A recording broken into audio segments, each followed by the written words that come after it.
everyone. Welcome back to the Film Fund podcast. I'm your host, founder, and executive producer at the Film Fund, Thomas Verdi. I'm also an award-winning filmmaker, producer, and film festival judge.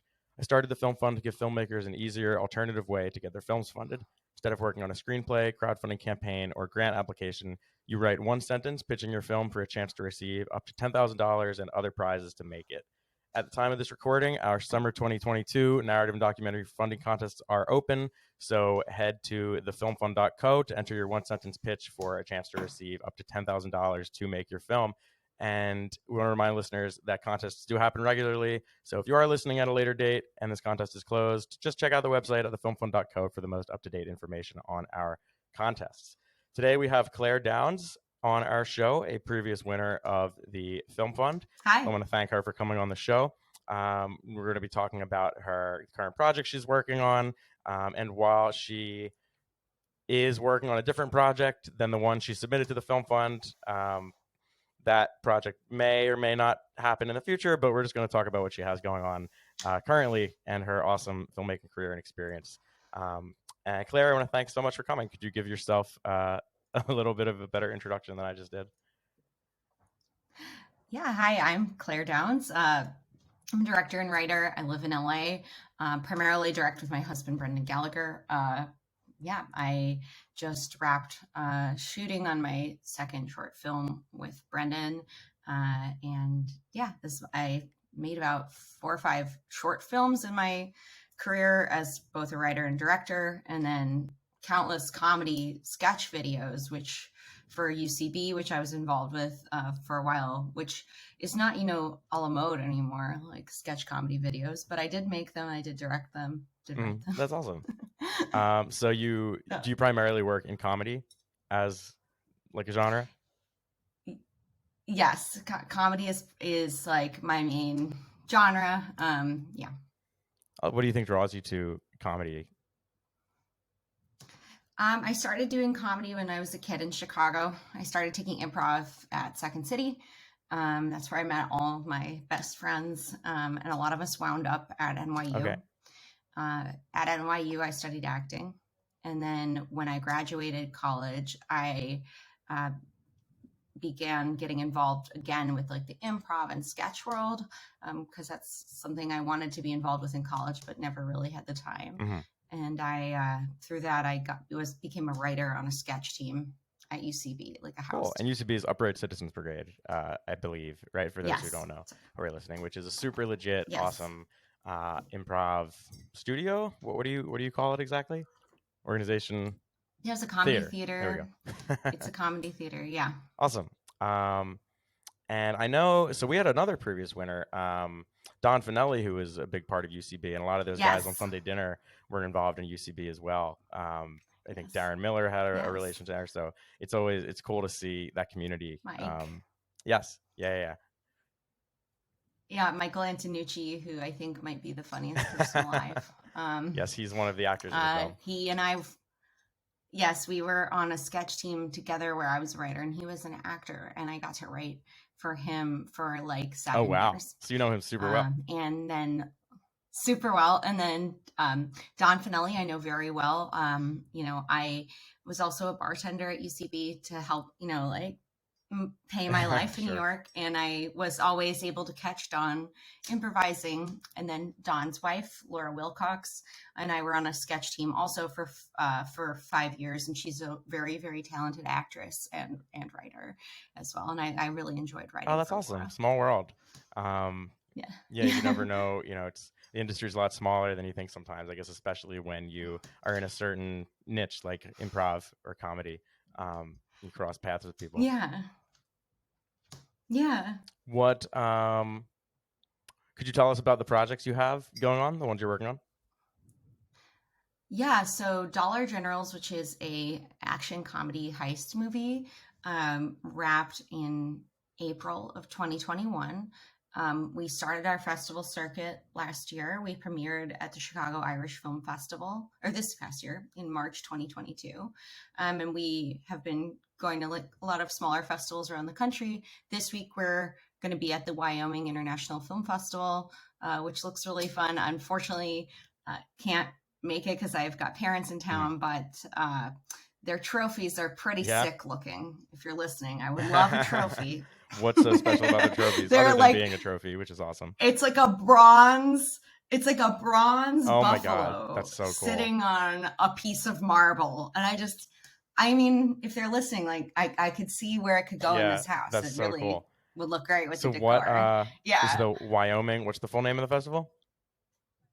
Wyoming International Film How Festival did you in find them? Cheyenne. What made you submit to them? So a lot of these more like rural, and I don't want to say rural because Cheyenne is a city, but more like local festivals reached out to Brendan and I. We put our trailer up on Film Freeway, which I recommend everyone doing. You can pay to put your trailer up, and I know that's like annoying, but put it up, and then we got like 200 waiver codes through that. Some of them were free, like 100% free, and some of them were like discounts, like 50% up. So like anybody that sent me a waiver code, I did the research to see if I thought the festival was worth submitting, if it would be worth our time if we got in to try to go. And, you know, I would say like probably half of the festivals we submitted to were from these waiver codes. And a lot of them were from festivals that's, you know, sort of specialize in Westerns. Because Dollar General's is set in, it's like a neo-Western. It's kind of like a Raising Arizona. Okay, very cool. Set in the desert. So Tonkawa Film Festival in Oklahoma, festival we ended up going to, it's a small town in Oklahoma. They reached out to us and they were like, can you submit? We got in. Durango, Colorado Film Festival, like all these more rural festivals that really speak to the film. Oh, the film also takes place at a dollar store. So dollar stores are really prevalent among the West and the Mountain West, and we felt like it spoke to the region. That's super cool. Yeah, it's always great to find a niche like for your film with festivals. Like I did the first film I had in festivals was called Son of Blackbeard, and this like Blackbeard the pirate, and this like pirate festival reached out to us and they wanted our lead actor to come down there and like dress up as Blackbeard and we didn't end up doing it for whatever reason. I think COVID shut it down, but that happened. And then we were in Cape May Film Festival, which is in New Jersey, which is no longer in existence, but it's like very, you know, beach themed. We were in Genre Blast Film Festival, which was, you know, genre film. So I think two great tips from this conversation is one, I didn't even know you could upload your trailer to Film Freeway. So I'm definitely going to do that. I would definitely recommend that. It sounds like you got an awesome response from that with waiver codes. And then also like find out what niche your project fits into. Like it sounds like Dollar General's really appealed to these kind of Midwestern, Western kind of festivals, rural, as you say, because of the topic, and Son of Blackbeard appealed to, you know, genre films and like pirate festivals. So yeah, like really, it's not, I'm not saying like you should set out to make a certain like, oh, we need to do this to try to get into these festivals, but I think you can identify a certain home for your film, like it's out there somewhere. I love that teaser trailer idea or whatever you want to call it too. That's definitely something I'm going to look into personally. Yeah.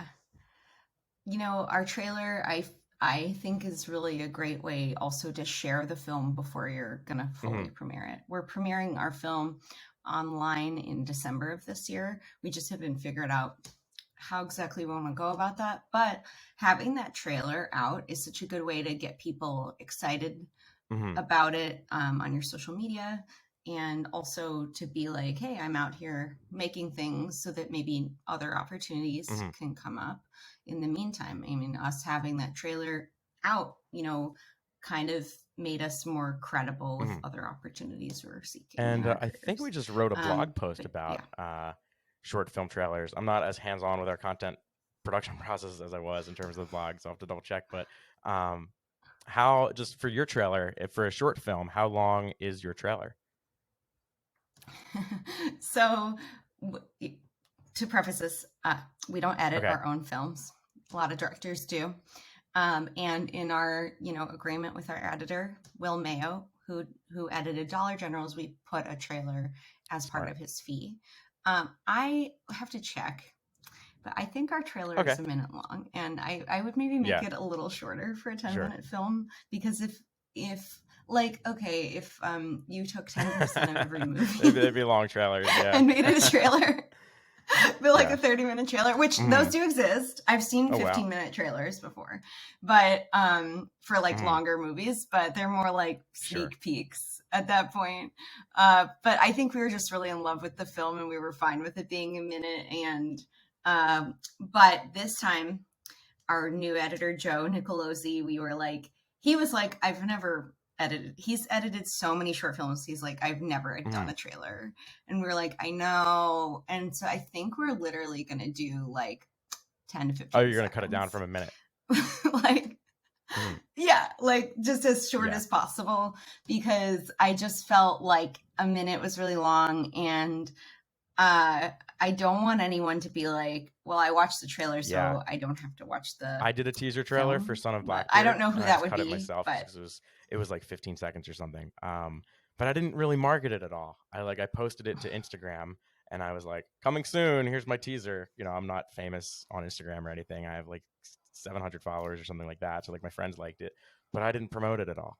So I think it's really important to like realize that too. Like a lot of filmmakers are good at creating their films and assets, and then they just they don't realize the marketing part of it. So that seems like a really good idea, cutting it down to like a short length and then promoting it on Film Freeway. But I guess why, if you've had this positive response with the minute-long trailer on Film Freeway, why even cut it down?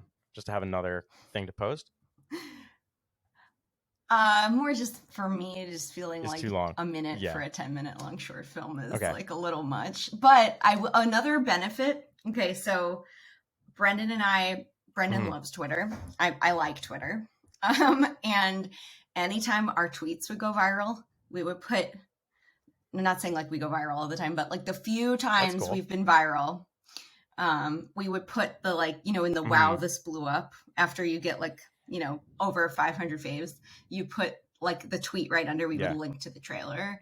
And through that, we got like, I got good, you know, followers of like fellow directors and writers, which like, that doesn't mean anything, but it's all like 100%. Networking.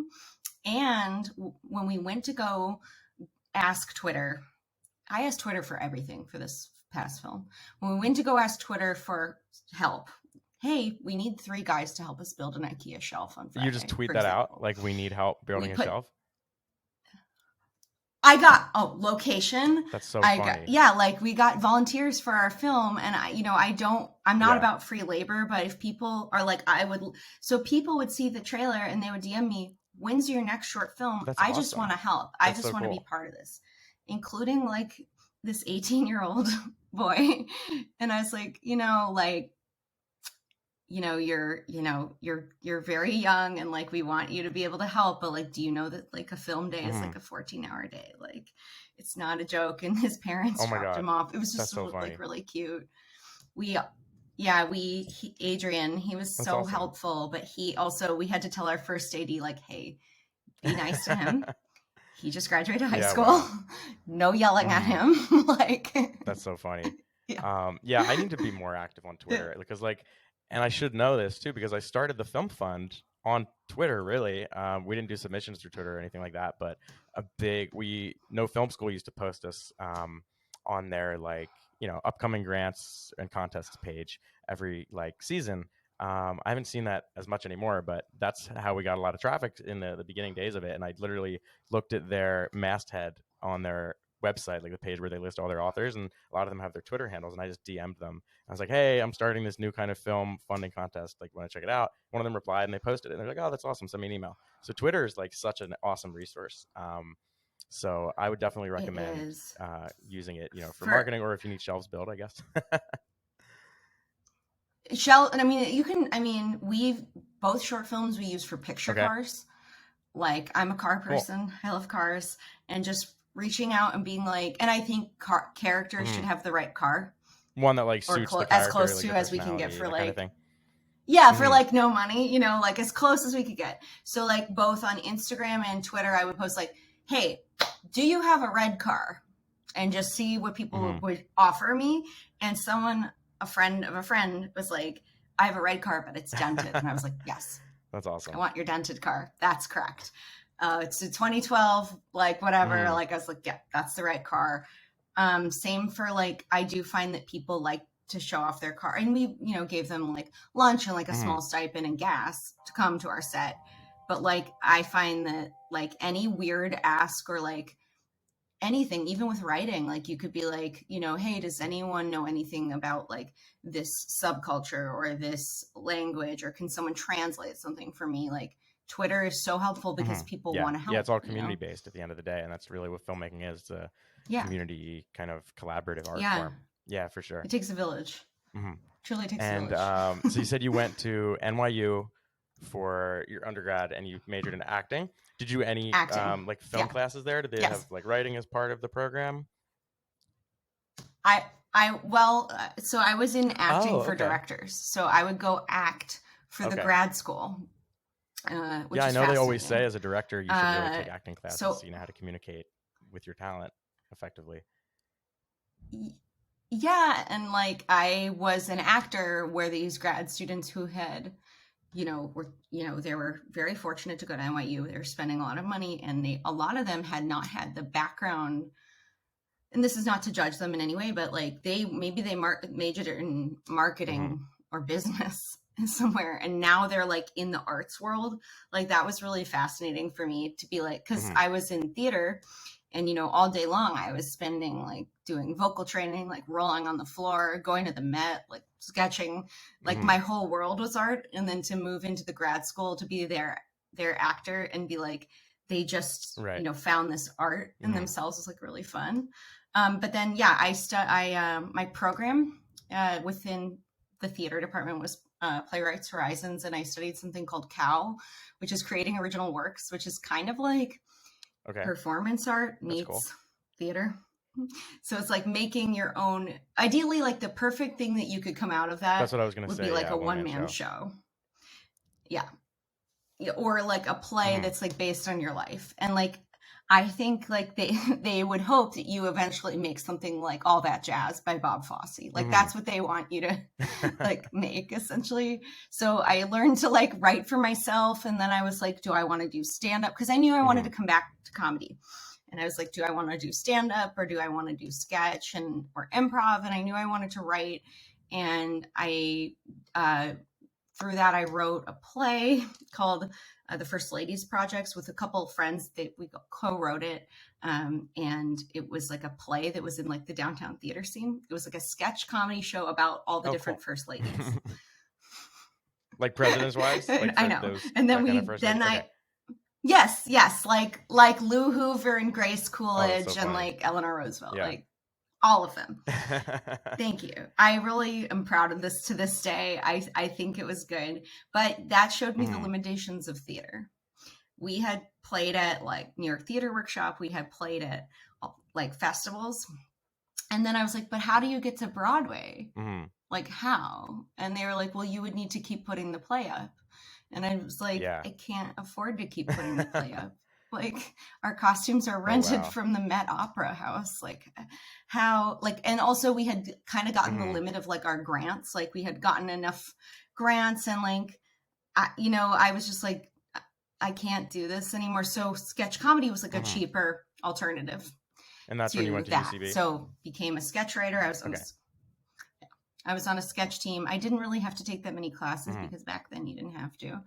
Um, got on a sketch team, and then through that started doing TV writing and film writing, and then through UCB also directed a Hmm. bunch of like comedy short film, like sketch videos, like a la Cool. Lonely Island. Hmm. So do You know, you do filmmaking full time now? That's a great question. Writing I full would time. say I do Okay. writing full time. So yeah, I just finished an Oh, very interactive cool. project with Google. Um, Very cool. So I'm really trying to get Hmm. more in the games writing world. I do think that's the future. I love movies, but I want to broaden my skill set to not just be Hmm. scripts. I want to be writing all types of things. Because for me, the medium Hmm. doesn't really matter. At the end of the day, storytelling is what I want to do, whether that's Hmm. directing or writing. And any way I can get that done and get a story to people that affects their lives, or makes them laugh or makes them forget their shitty boss, like whatever that is, like, Yeah. I don't care if it's a TV or a phone or a PlayStation. Like, I don't care. I just want to be That's part such a of great perspective. that Yeah. 'Cause I storytelling. love, So, I'm not a huge gamer, and I mean I was when I was a kid, but I like the story-based games a lot, like Uncharted. I haven't seen the new movie, ironically, but like the Uncharted series, no, I it haven't seen hooked it me. either. Like for that that game, it was just so engaging. Like I cared about the characters, I cared about the plot, like Nathan Drake and Sully, and just it was just like a really awesome world. And I was like, this is so cool. And like as I got older and became an adult, like I bought a PlayStation 4 just so I could get Uncharted 4 for this. Like I didn't play video games anymore, really. But I was like, I need to like Yeah. experience Uncharted 4 just because like I grew up with it and it was such an engaging story. So I totally agree with you that storytelling can transcend medium. Oh yeah, and when you've got a game that's between 60 and 120 hours That's like the with the sweet spot. player Oh, you're saying, yeah, and there's more, so much they can potential keep. for story. Well, Yeah. I'm just saying, like, yeah, like, I mean, Red Dead Redemption, you're going to be spending 60 hours Yeah. minimum with Arthur Morgan and more if you want to keep playing. And like, that's really challenging writing, but it's also really affects you. Like, you start to think about like the themes like in your daily life, and I feel like that's really cool. Or like, I just finished Ghost of Tsushima, Okay. which I recommend. Cool. They're making a movie out of it. Oh, It's a nice. samurai video game. You're a samurai in like AD 800.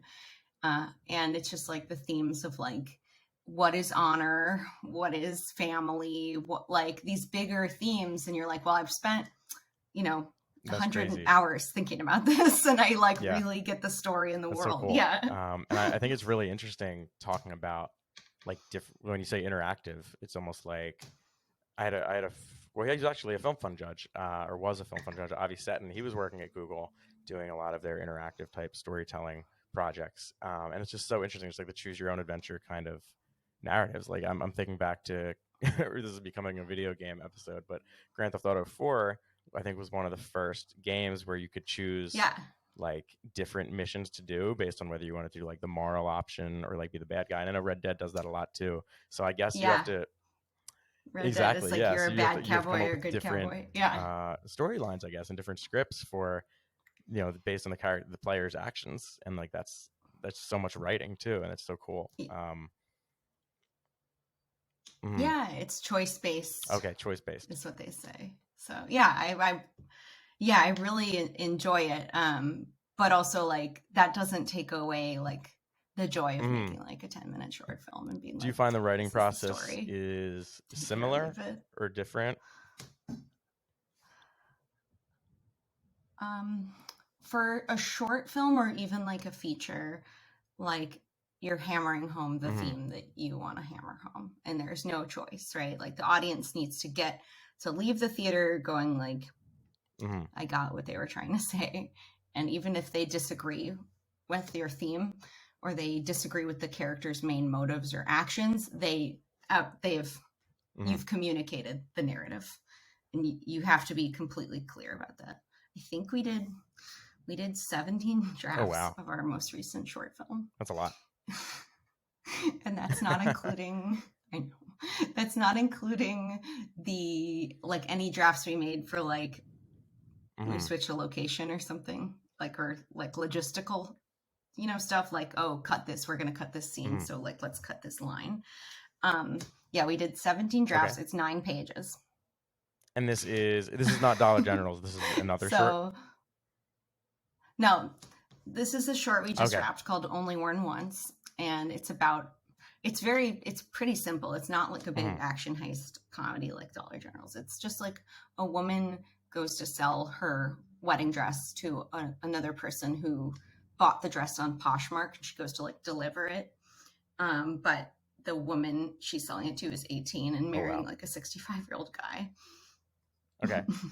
And it's comedy. And then in the end, the dress actually gets ruined, and then a drag queen ends up buying the dress and using it and repurposing it into like a new garment. So what would you say? Like the whole arc. Sorry, but yeah, I was going to say, what would you say the theme is in that film? So like you don't get to choose like the outcome, talking about outcome, right? You don't get to choose the outcome of where like your things go, and like legacy is not like a choice. I think you leave Earth, and the things you leave behind, or the legacy you leave behind, or how you make people feel is not up to you. Perception is other people's goal. Like, so this was kind of also inspired by, like, in the pandemic, I had a couple of relatives pass away, and then I got their, that's all right, thank you. But I got their belongings and kind of like given down to me. And it's like, it's tricky, right? Like it's not them, but it was special to them. Right. But is it special to me? And should I hang on to this? Like, because memory, like the memory of the person is what matters. And so you wind up with a lot of hand-me-downs of people, of generations of like these, with heirlooms. And do they mean as much to you as they meant to the people that have passed on? And like, what is the role of things? Super interesting.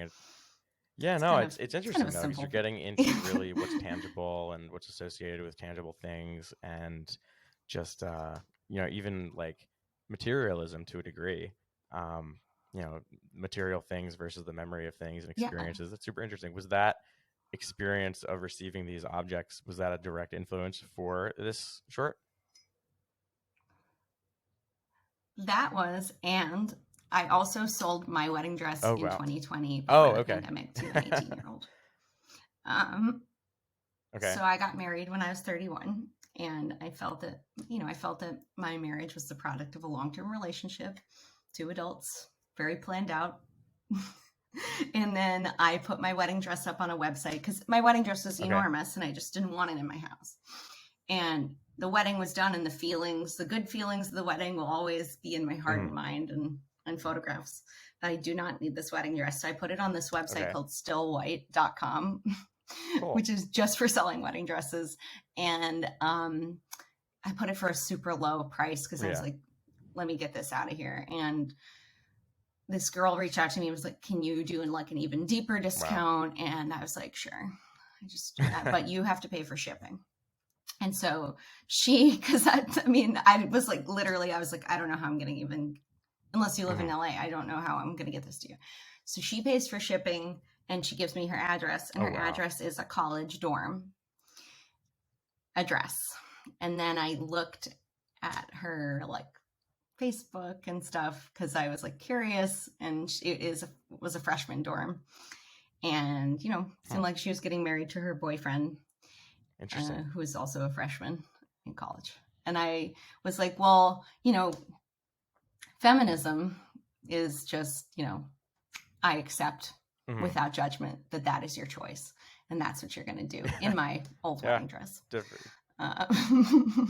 But like on the other side, like the older woman in me is like, I hope you're not making a mistake, or I hope you're not pushed into this marriage, or I hope you're not doing this because of familial pressure. And I don't know anything about this person. And that's like, I don't know, that's kind of, what inspired it. I mean, it's very direct, but she wasn't married someone like 65. She was marrying like someone her age. And she did send me a very lovely thank you note. But I don't know if she ever got married because the wedding was in 2020. I haven't really followed up, and right. I've kind of released it, so I guess I could go back and look. Will you be submitting this film to maybe festivals? I don't want to know. Yes, we're wrapping up post in September. We'll submit to the festivals beginning in January and on, and I'm excited about it. It's a different tone. It's more comedy. So talk about submitting, right? Dollar Generals was an action comedy heist. I felt that we had trouble, festival programmers had trouble placing it because of the Western action part of it. So it was comedy, but they were like, well, it's not, as like comedy straight as some of our other stuff. So I think they had trouble programming it. And then, so this one is just like, it's going into comedy. Like, we're going to submit to comedy film festivals. We're going to submit as a comedy. So that was like something we learned, and it's a little shorter. Cool. Not much So shorter, but it's a little aside shorter. from Yeah. posting the trailer on Film Freeway and getting all these awesome festivals reaching out to you, what are some strategies you have in terms of Yes, submitting to recommend. festivals and like choosing which festivals to submit to? Oh, that's a great question. Yeah, definitely do your research. I think in the post-pandemic world, there are a lot of festivals that are online still, and like if you're okay with doing online festivals only, or like festivals that don't even have a, like a in-person component where you could network or you could attend, or I would just say like Mm-hmm. decide if you want that.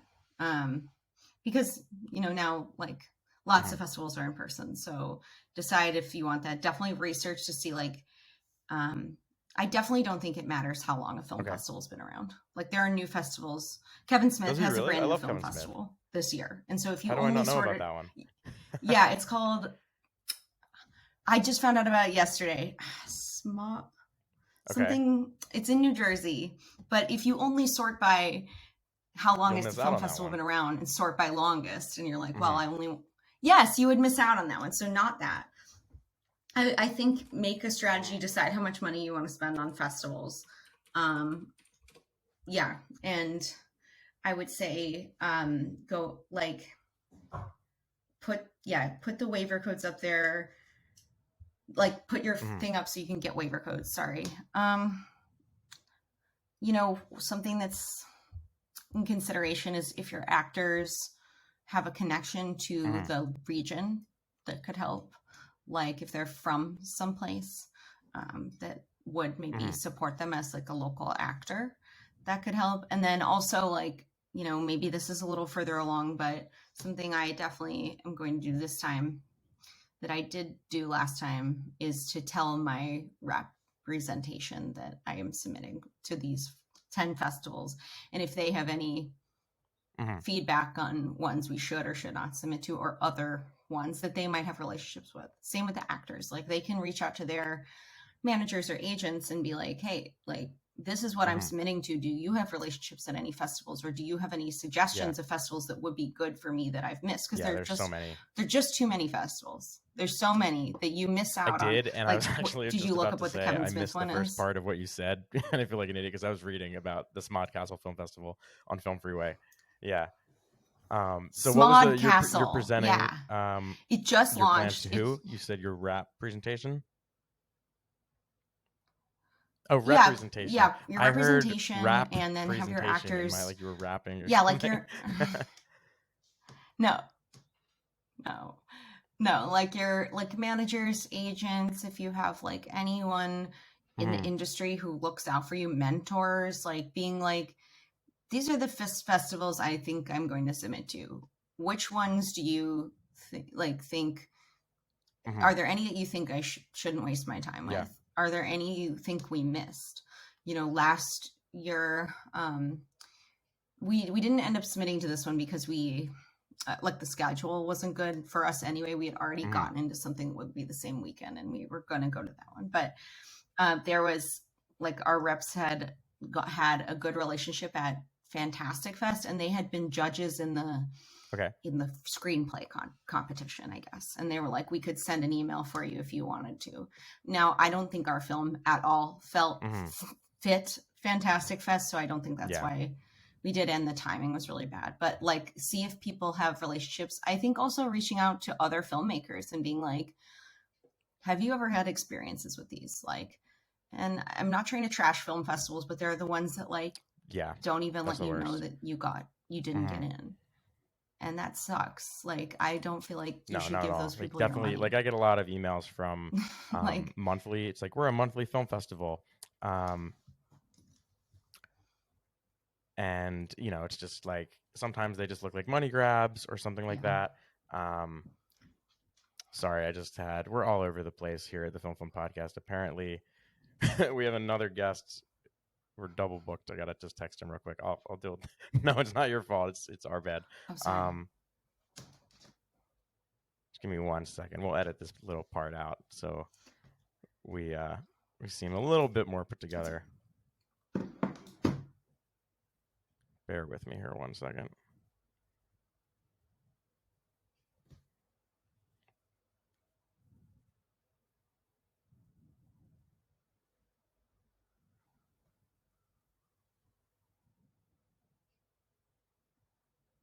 Okay. Sorry about that. But yeah, definitely do your research on festivals and make sure they're legit and worth your time. One thing you mentioned was presenting to Yeah.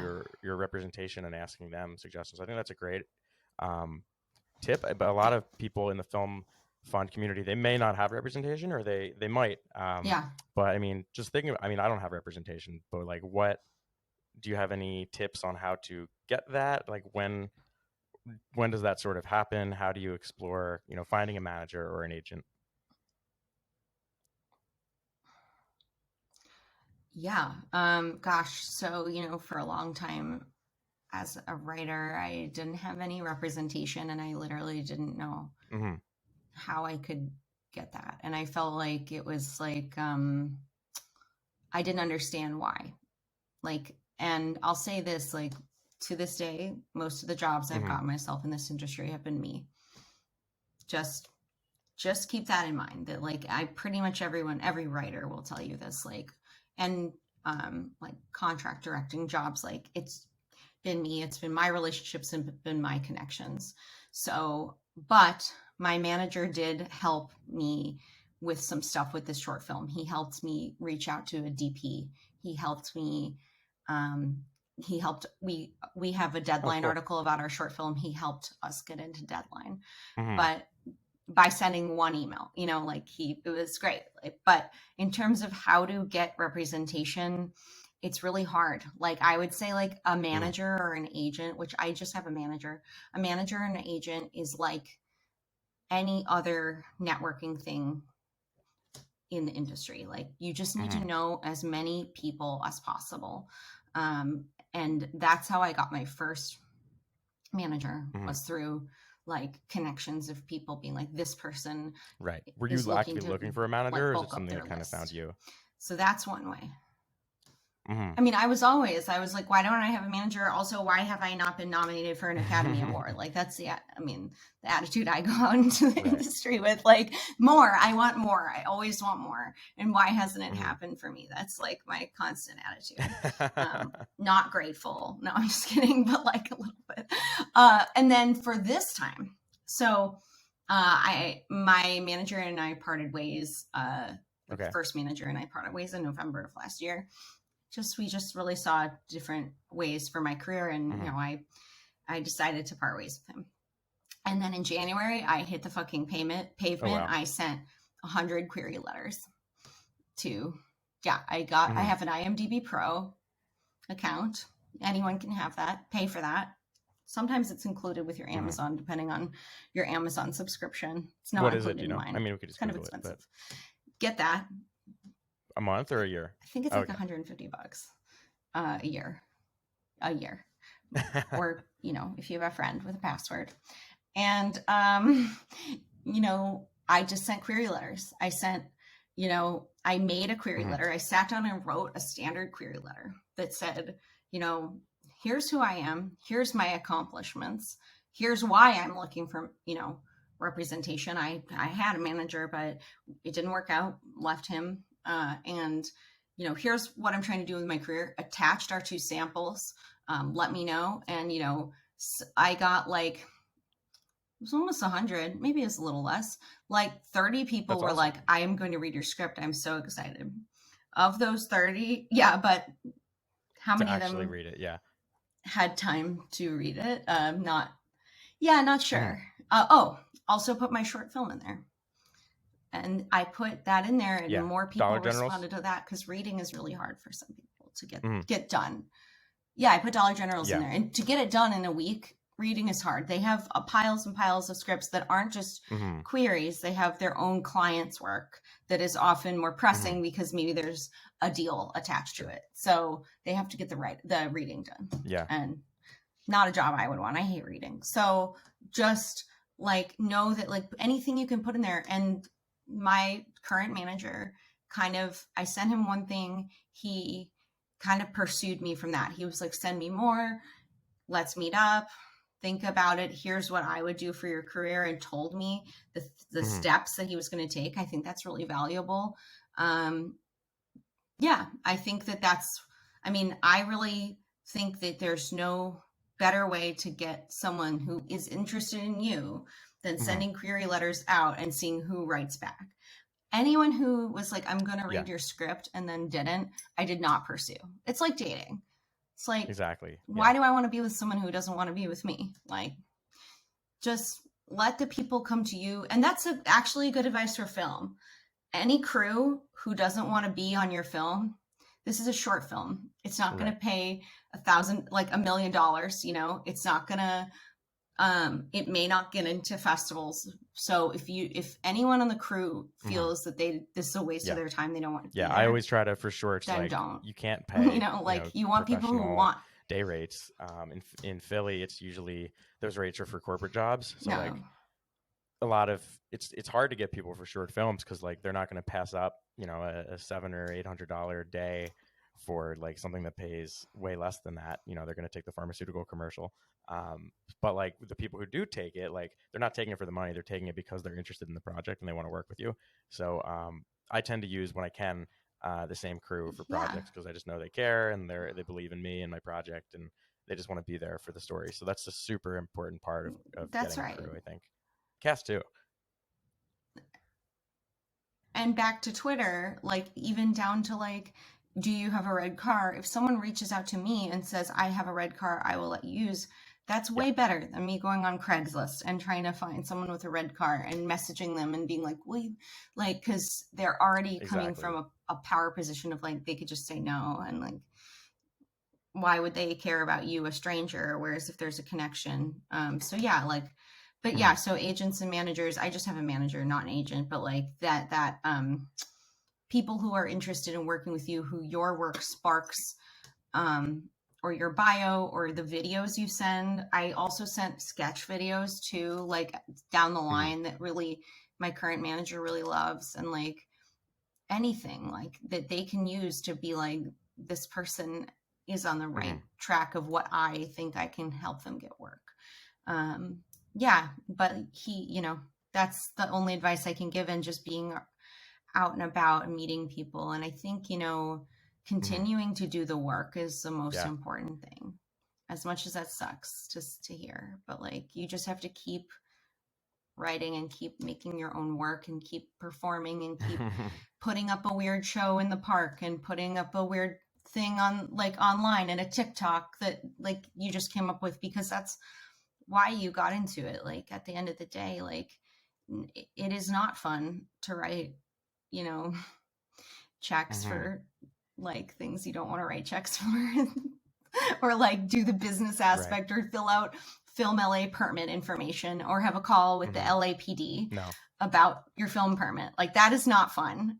But like the fun is like making the thing and getting the crew together and seeing the final product, and like with more, like responsibility that could come with a manager or an agent, there's less fun things, and like preserving all the fun and continuing to make your own work in a pure way is going to make you happier. I just think it's going to make you happier. Yeah, that's why we all do it, right? Live the art life. That's what I say. You have to be willing to put up with the bureaucratic stuff too, to be able to get to live the art life.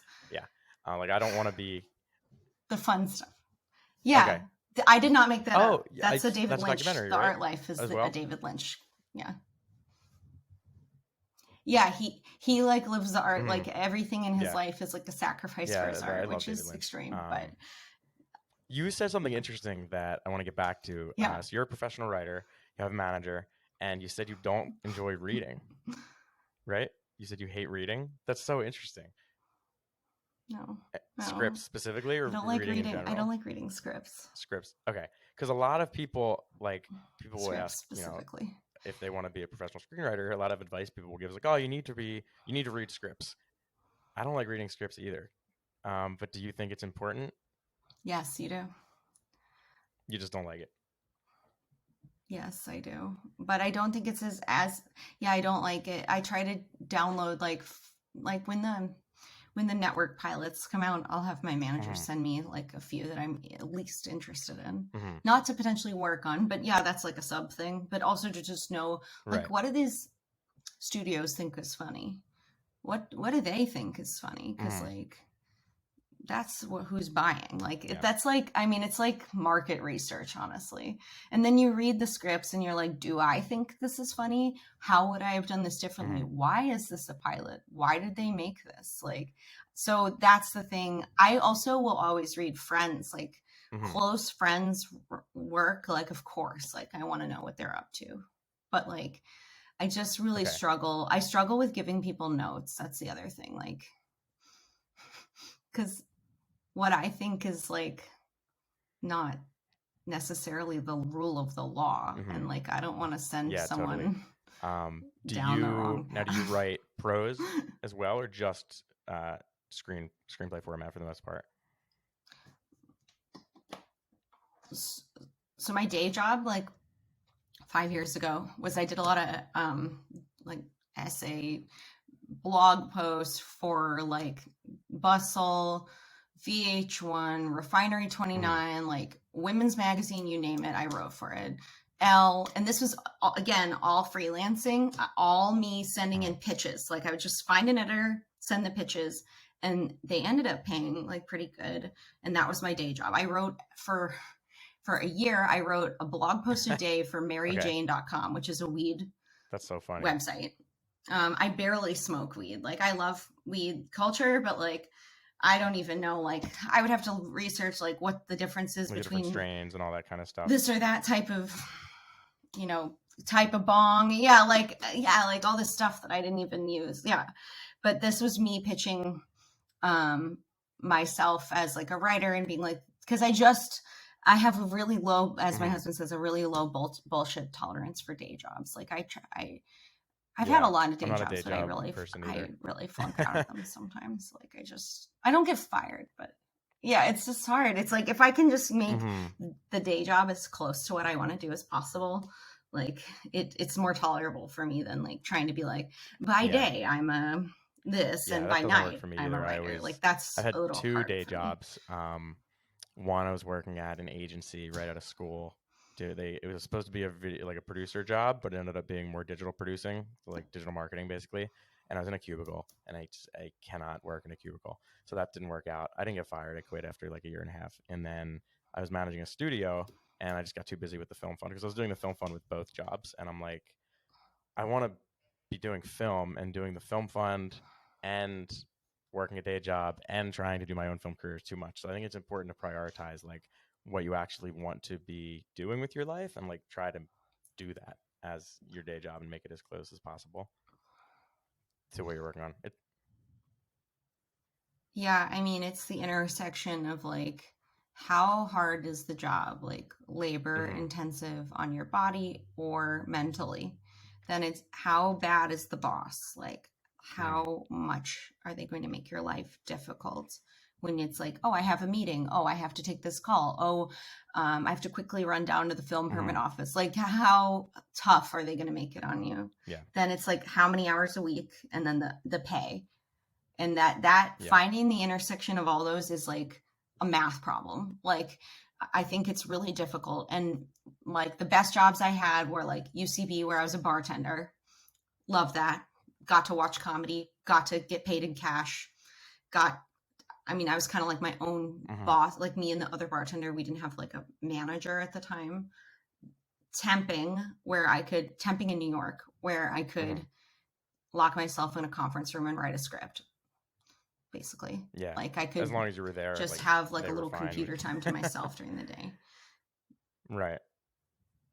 I was going to respond to the Mm-hmm. message. I was going to book the conference room. Like it's not rocket science. Like I will book you your meetings if Right. like I could just slip away for 10 Mm-hmm. minutes to like work on something quickly, finish a sketch. Mm-hmm. Those two day jobs were like the peak day jobs for me. Now in the work from home Yeah. world, I would say if you're looking for a day job, just Mm-hmm. straight up work from home. Yeah, Like you totally. got to have a And work from home day even job. if you like get Yeah. work from home can even mean like you don't have to work in your home. You can go to a co-working space. Like I work aside from recording this podcast, I work at WeWork just because I don't like being cooped up in my house. And I like need that separation. But like remote jobs are so prevalent now, and people are Yeah. companies are so much more open to them, and it gives you so much more flexibility. Like work on your script between calls, like Yes. do what you got to do. Um,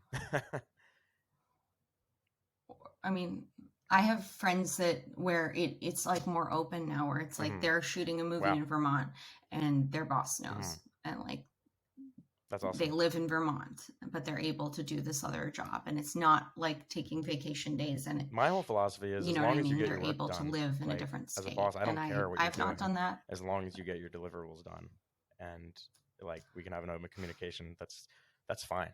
Um, like one of my Yeah, jobs, I had to like time track I and like agree. report on every little admin thing I was doing, and it was just like, why? Like I'm getting things done. So as long as you get your work done in life, that's the the biggest thing I think you need to figure out. Um, Yeah, and you need to figure out how honest you want to be in the job interview. Like, do you want to say like I'm an aspiring insert thing, but I want to also work for your company because of insert real reason? Or do you want to say, I've never mhm, thought about art in my life and I just want to work here? Like, do you want to like have mhm, like, hide it? Because I've done that too. And then it's been like, I had a day job where I printed out a sketch for UCB and it was in the printer and someone saw oh it no. and it had curse words in it. And it was very embarrassing for me. Uh, Oh yeah, wow. I was fine. I wasn't fired, but I did have to have a meeting with HR and it was like humiliating. It was like, yes, okay, yes, I work, I do sketch comedy at night. Sometimes Yeah. it's inappropriate. I'm sorry. And like, it was so humiliating and it made me Mhm, regret, like, not just being like, honest. Like mhm, some bosses do like you to have hobbies and outside life and some don't. yeah. This was an office that really wanted you to basically chain yourself to the desk and never have a personality. And Mhm, I regretted not being honest with that in yeah. the job interview, because maybe if I had been honest I wouldn't have gotten the job. Like, so but you have to decide what's politically the best thing for you to do for your Mhm. income, what you want Yeah, to for sure. say, but Definitely go figure into it the out at the strategy. beginning. I had to do that too with the film Yeah. funds. Like how, like there was Yeah. one job offer I got. It was a sales job, so I didn't really want to do it anyway. But it was for this company that worked largely in branded content, and I was kind of hedging on whether I wanted to be upfront about my plans for launching FF Branded, which is the agency side of the Film Fund, our sister company. Um, and I wasn't 100%, like I didn't go in telling them that. And I got the contract, and it was just like there were all these non-competes and things like that. And I was like, well, I do have plans to go into branded content myself one day, and that was a total deal breaker for that. So I'm glad I didn't do it. So like you do have to decide like what you want to disclose and what you don't. And it can get very muddy, especially in our industry, I think, because like everyone's trying to do a side hustle and get their project off the ground, Of which is course. good and bad. Maybe some employers are more understandable about it in our industry than other ones. Like I have friends in investment But banking and things like that, and like you have no life oh, outside of that office.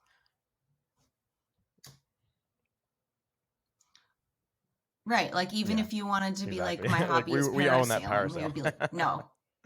Like, But then Yeah. yeah, you can Mhm, never, how much parasailing do you need to do a week, or so yeah, but then there's bosses that might be like, mhm. really, you're making a film, can I help you make the film, can you put us in the special things, can we, like, I know friends who've worked at Oh wow, restaurants that's so where cool. their restaurant did the catering. Yeah. So, right, but like that works out. Like I had a friend who works at a pretty high-end restaurant. I will say her short like spoke to a lot of stuff that the owner worked. It was about, her short was about addiction, and Hmm. I know that the owner and her had bonded over that as well, like at work. And then she casually asked if they would provide or Hmm. contribute.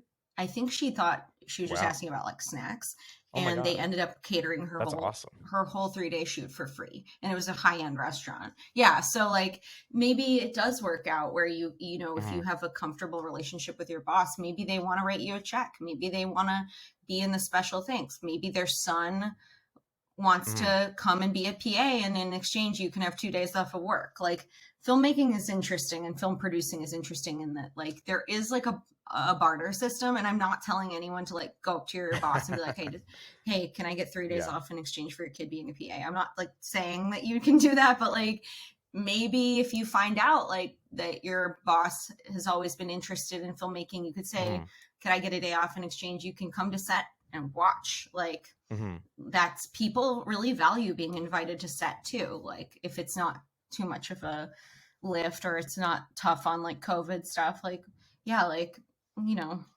whatever. There is like a weird barter system. I'm sure, Thomas, you know. I like to say I'm the king of getting things for free for film. Somehow I got a boat. Also a good locations. It was my aunt and uncle, but I convinced them to let me dig a hole in their backyard, like a big, like 6 foot deep, like grave. Yeah, basically a grave, literally a grave. So it's like a grave. Like, you gotta get what you get. Sometimes you gotta, pull the favors you have. Yeah. Or, hey, like, I will come on your set and do insert skill in exchange for you coming on my set and doing insert skill. And like, that's something. Or, okay, a big way that we were able to get, have PAs take a haircut on our short film is we offered script. We would talk about reading. We'll read their script and give them advice. So cool.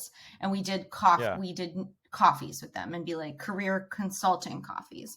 So we were like, hey, like, a month after we wrap, you can contact us. They have to contact us because like, it's just too much work to organize. You contact us, we'll set up a day for a coffee, and I will read anything or watch anything you want me to look at and give you my feedback, and also tell you like my advice, again, which is not the rule, but like, here's what I did and here's what worked for me and here's how I'm able to remain in the industry, which is the hardest part. And any advice, and connect you with, anyone, like, if you want to be a costume designer, I'll connect you with a couple of costume designers and try to like help you in your career. And that went a long way. Interesting. We also offered childcare. We are a childless married couple. That was a creative idea. No one took us up on that. Yeah. I thought, I was like, this is how we're going to pay for everything. No one took us up. I do know CPR. I did say that. I did. Yes, I did have a babysitting job in New York. There was I was like a high profile nanny for like a year, and I had to learn all the child CPR, all the child Heimlich, and I put that out there, and everyone was like, we are running out of time, thanks, but just want to ask before we wrap up and I do my little closing spiel, what is next for you in the next year or so?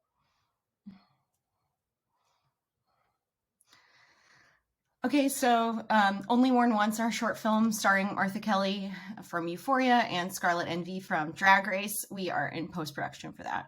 And we're going to be going in the festival circuit, ideally beginning in 2023.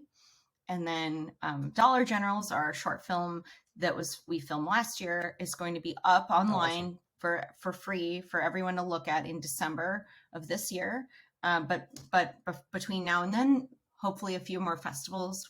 We're waiting on a few more to announce, but if you are in Cheyenne, Wyoming this weekend, this will be up. You can check it out on Friday. So I don't know when this is gonna. Yeah, I keep saying, like, if you listen to the previous episodes, just kidding. Like, oh yeah, we release them every Friday. And I got super busy, then it was like every other Friday, and then the most recent episodes say once a month. But we're going back to every other Friday, just to keep that like marketing presence. If you want, do you want me to redo that? Do you want me to redo it so I don't say the thing? Actually, you know what? I'm going to be editing this, and I don't feel like editing it. Do you want to ask so we're just me going to leave it. But it's fine. But yeah, check it out online. What's your social media so everyone can follow you?